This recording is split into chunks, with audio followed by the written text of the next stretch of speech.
From April 12th through the 20th, there is going to be another trip to Egypt. This trip is going to include Israel also.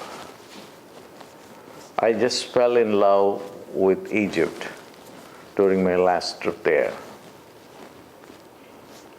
I could relate to the wisdom of the ancient Egyptians. And I felt instantaneously that the gods are ready to come alive. After many, many thousands years of silence. And I myself going to play a key role in bringing them into the consciousness of people. The gods and goddesses of Egypt are ready to help humanity. They have known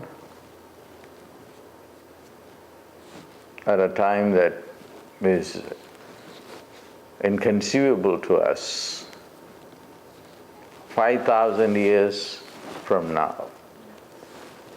A wisdom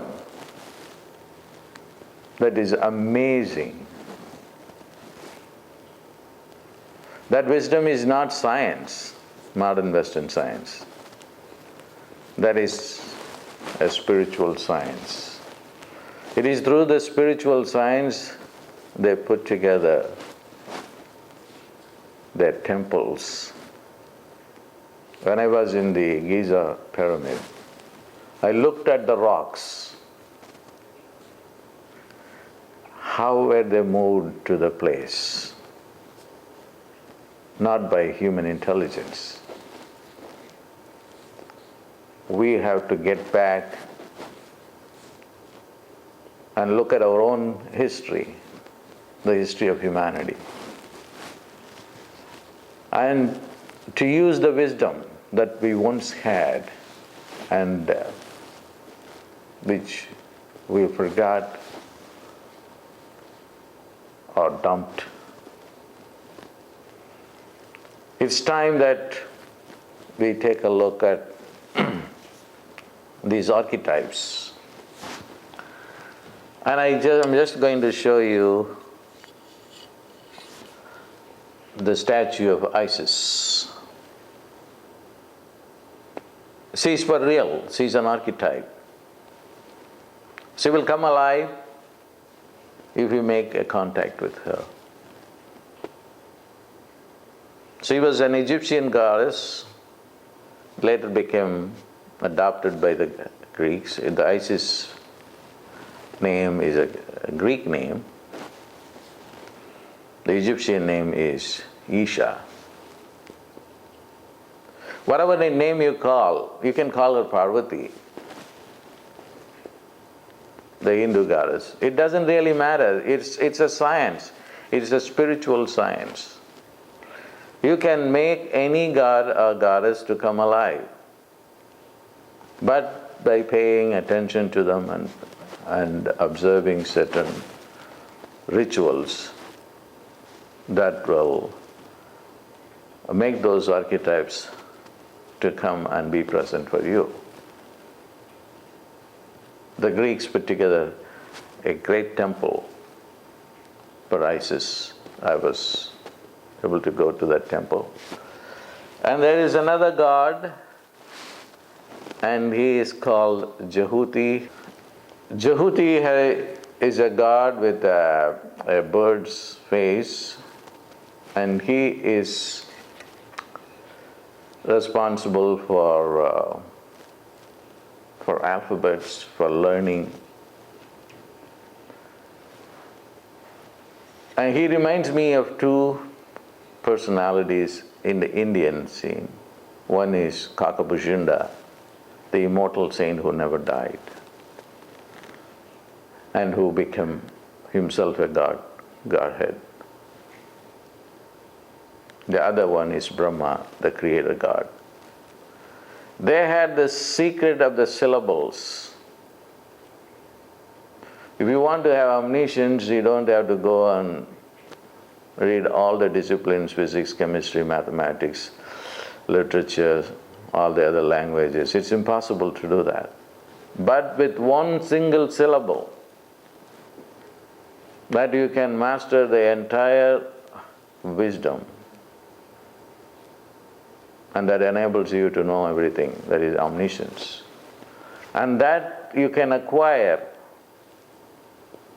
through the help of this Jahuti, who is Brahma, who is the god of the Vedas. For me, going to Egypt means to establish contact with those deities. The land itself is filled with these deities. Everywhere you go, you have the statues of Isis, Jahuti, and Horus, the sun god. He is the sun god.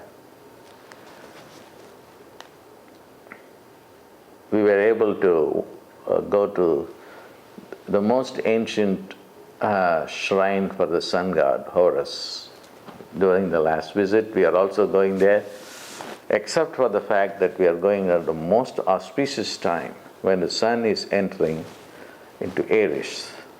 We want to be at the place. It's a ruin, but then the circular disk is still there.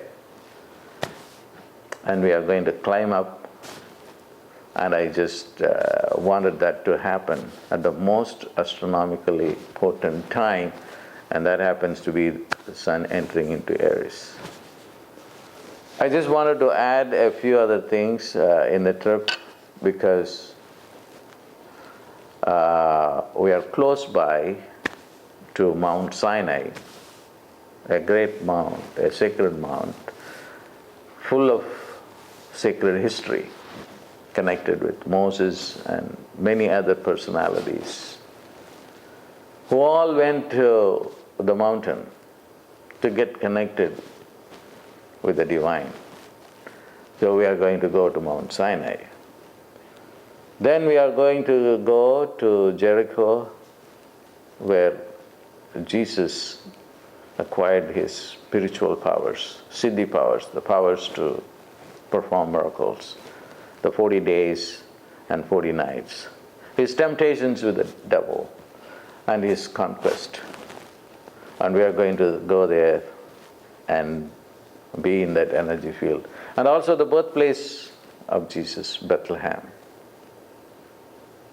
Jesus, like nobody has done like what Jesus has done to humanity.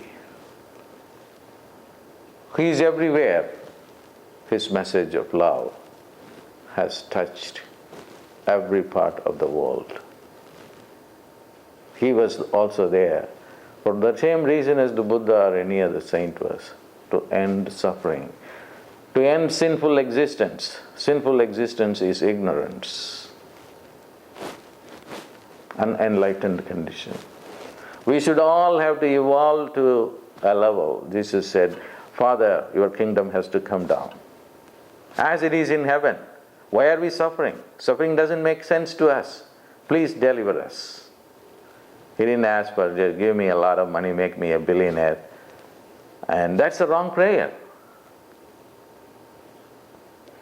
The right prayer should be like, give me my daily bread. Don't tempt me so that I will be lost in this Maya. But my goal, the humanity's goal, the one goal for humanity is evolution, enlightenment. And that's the theme of this tour, and I will be giving seminars at every place and trying to bring parallels from all traditions. The truth is this one. There is only one truth. There are many expressions of it. So we also go to Israel to look at the power spots there in that part of the country. Of course, there's a lot of unrest going on. Part of my reasons why I go there is to breathe that air and do some powerful prayers for world peace. I hope, if not all, some of you can join me on this great trip.